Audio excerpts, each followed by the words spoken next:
The left-wing gender insanity being pushed on our children is an act of child abuse. Very simple. Here's my plan to stop the chemical, physical, and emotional mutilation of our youth. On day one, I will revoke Joe Biden's cruel policies on so-called gender-affirming care. Ridiculous. A process that includes giving kids puberty blockers, mutating their physical appearance, and ultimately performing surgery on minor children. Can you believe this? I will sign a new executive order instructing every federal agency to cease all programs that promote the concept of sex and gender transition at any age. I will then ask Congress to permanently stop federal taxpayer dollars from being used to promote or pay for these procedures and pass a law prohibiting child sexual mutilation in all 50 states. It'll go very quickly.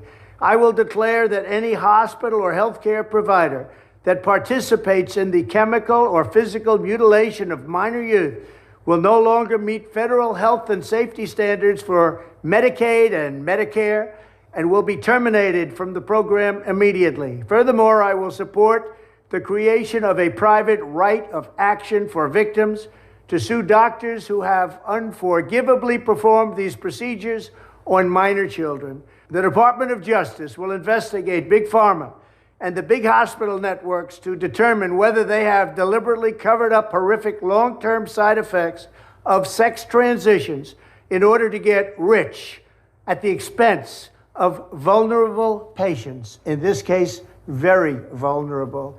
We will also investigate whether Big Pharma or others have illegally marketed hormones and puberty blockers, which are in no way licensed or approved for this use.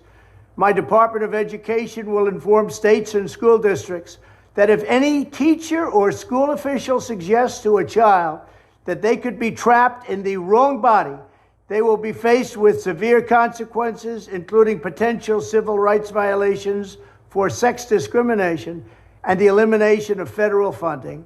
As part of our new credentialing body for teachers, we will promote positive education about the nuclear family, the roles of mothers and fathers, and celebrating rather than erasing the things that make men and women different and unique.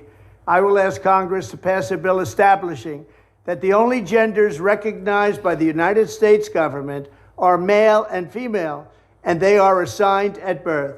The bill will also make clear that Title IX prohibits men from participating in women's sports, and we will protect the rights of parents from being forced to allow their minor child to assume a gender which is new and an identity without the parents' consent.